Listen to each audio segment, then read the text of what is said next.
This week, I had the opportunity of asking 100 carnivores what was the biggest issue they faced living the carnivore lifestyle. The answers were fascinating, if not a little bit predictable, being a carnivore myself. But one of the top three that came out that surprised me a little bit was the issue of eating out at a restaurant. Whether you are choosing the restaurant or the restaurant has been chosen by friends. It presents carnivores with all sorts of issues, and sometimes even to the point of carnivores becoming quite stressed or being very anxious about this assignment of having to eat in a restaurant with their friends. I am Larry, the carnivore pensioner. In this video, I wanted to open up this subject of eating at restaurants and the dilemmas that we face there. I wanted to bring you 5 practical tips that will help you when faced with this issue. And along the way, I'd like to share some of my own experiences of eating in restaurants. And if you stayed at the end of this video, I wanted to share 2 life principles that I believe every carnivore needs to embrace, that are both going to help you in this situation of choosing a restaurant or knowing what to order at a restaurant, but they also apply to every other part of the carnivore lifestyle. So let's jump right into our topic, shall we? My first point today, and I guess this one applies to those situations where you are the one choosing the restaurant, and that will happen sometimes, but sometimes it will be out of your control and another person will choose. But if you are choosing the restaurant, I would suggest doing some brainstorming about restaurants that you are aware of that just have a reputation. They're known for serving good quality meat. Now, this could apply to any number of restaurants in your area. I'm an Aussie, so my context is Australia, but I'm sure your context will be similar. I think of such places as steakhouses that are known for serving good quality steaks. Then I think of Korean barbecue restaurants. Just last month for my birthday, my daughter took me out for a meal at a Korean barbecue restaurant, and I was able to take my dish along and pick up whatever meat I wanted to and then take it back to my table and cook it myself at the table. Excellent choice, I thought. You also have Brazilian and Argentinian restaurants that are often well known for their meat dishes. There's Carnivores that serve roast dinners. You can go to a buffet where there's a whole assortment of food and you get to choose what you eat. And these buffets, in my experience, often have a roast meat section where there's a chef there carving the meat off the bone for you to enjoy as a roast dinner. So you can just fill your plate up with meat and not worry about all of the other carbs, etc. Then, of course, there are Afghan restaurants. Just last Sunday night, I had the real pleasure of going to an Afghan restaurant with some friends. And on the menu, they had these beautiful meat skewers that were available in chicken or beef or lamb. That was a carnivore's delight, eating those meat skewers, I can tell you. So that's point 1. Do a bit of brainstorming on the type of restaurant that might be known for its quality of meat. Here we go, number 2. I would suggest, whether you're choosing the restaurant or not, this would apply in both cases, do a little bit of research before you go. Most restaurants these days have a website, and you can go onto their website and click on the tab where they have their menu, and you can cast your eye down the list of dishes. I guess what you're looking for is any dish that is meat-based. At home, I eat almost exclusively beef and lamb, the ruminant meats. But if I'm out at a restaurant and they are not available, I'm happy to also eat chicken or pork or seafood if they're on the menu. I think you've just got to have an eye out for what else is on that dish. Sometimes they put them in marinades. Sometimes there's a crumb that they'll cover the dish in, or sometimes there's a sauce that they'll pour over the meat, and that's going to totally spoil it for you. So just watch out for those items. They're often listed on the menu in the little description of the dish. So always read those when you order.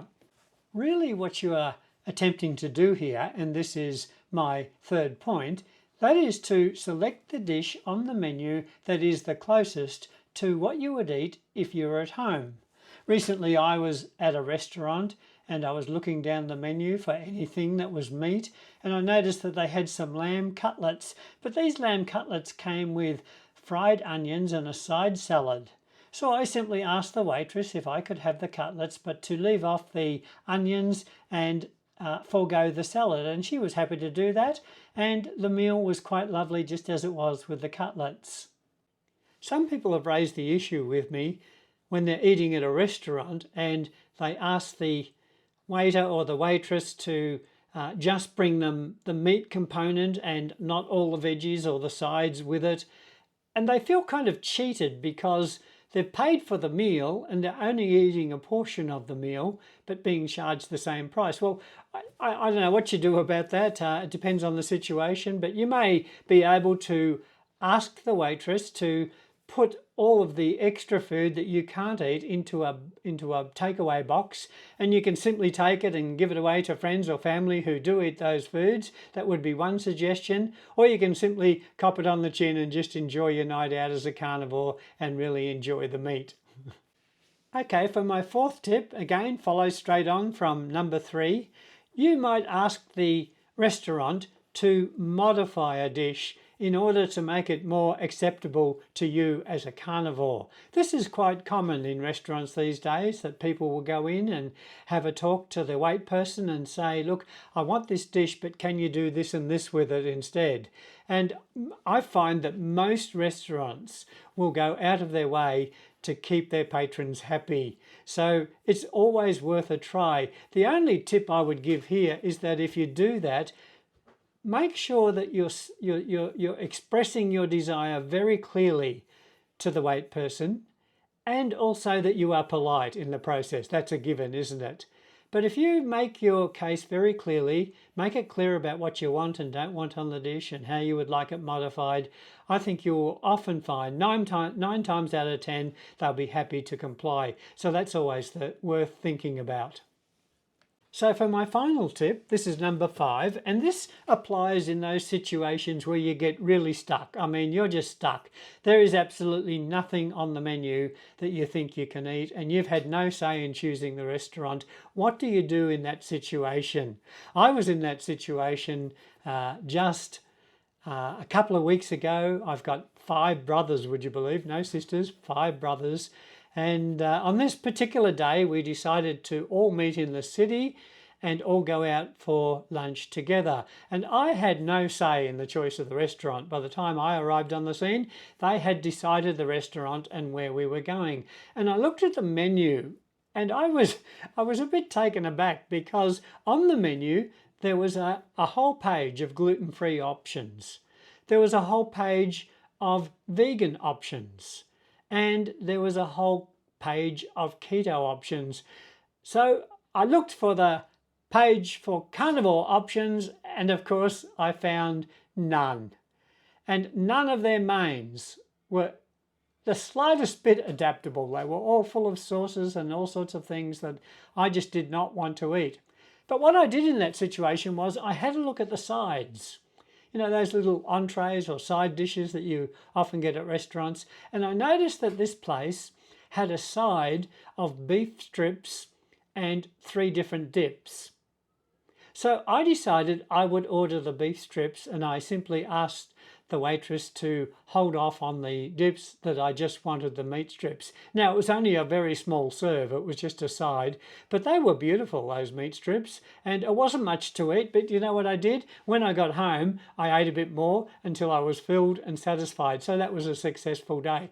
So that's my 5 tips. Here they are again. Just let me recap. We've said brainstorm all the restaurants you can think of that are known for meat. Do a little bit of research. Check the restaurant websites for their menu page. Select a dish that is the closest to what you might eat at home. Number 4, ask for a dish to be modified so that it's closer to what you would like to eat. And number 5, if you're really stuck, you might be able to simply order a side dish, and if you're still hungry, eat again when you get home. So to wrap up today, folks, as promised, I wanted to give you 2 principles that I believe every carnivore needs to embrace. These 2 principles will help you navigate the question of restaurants, but the same 2 principles will help you navigate any situation that you're going to face as a carnivore. So 2 principles. Here's number 1. Principle 1, stay true to who you are. You made a commitment to start the carnivore journey. You have embraced the carnivore diet and lifestyle. You've paid some big prices to get where you are. So don't let any situation unravel that.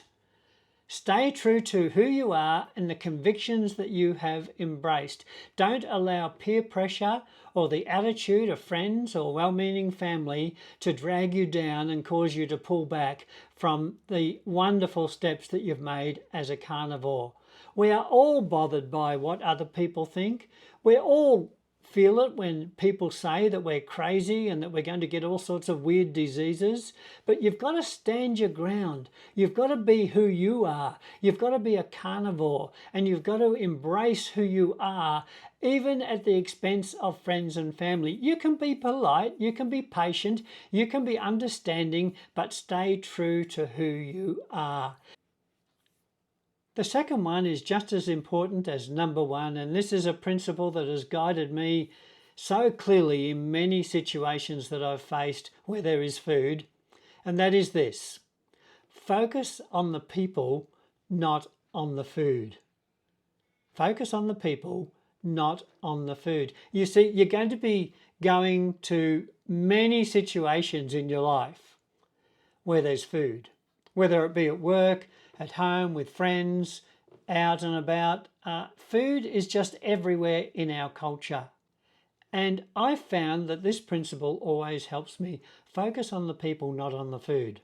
Let me give you an example. I belong to a small group that meet in a cafe once a fortnight and share a meal together. I have no choice over the menu there, and it's almost always food that I choose not to eat. So what I do in that situation is I simply sit at the table with my friends while they're eating their food, and I simply have a glass of water. Now, you might think that's a bit strange and it must feel a bit awkward. It really doesn't. I've got quite used to it, sitting there with a glass of water, and I'm not bothered at all by the fact that people around me are eating. But I'll tell you this, because I'm not eating, and these people are my friends, I've got a lot more time to focus on the people rather than the food. And I find that I can connect to and talk with more people than what I would have done if I was sitting there eating my meal at the same time. So whatever situation you're in, it's the people that matter. It's always the people that matter. The food is secondary. So focus on the people, not on the food. So friends, if you have found any value in this video, I would really be rapt if you could take a moment to hit the like button and consider subscribing to my channel. I know those things sound a little bit corny, and I understand that reaction, but you know, they're simple things, but they really do help us get traction as a YouTube channel and getting this message out to as many people as we can about the carnivore lifestyle. Also, if you would like to leave a comment, I love getting comments from people, and I do undertake to read every comment on my videos, and I also undertake to reply to each comment that's given. Perhaps you've got a comment about your experiences of restaurants and what you've found is helpful in that situation. We'd love to hear from you. But thanks for watching today, folks. My last video was on 5 essential steps for mastering the carnivore diet, and if you missed it, there's a link to that video up above. But let me say thanks for watching. I will see you on the next video. Until then, keep telling your story. Bye for now.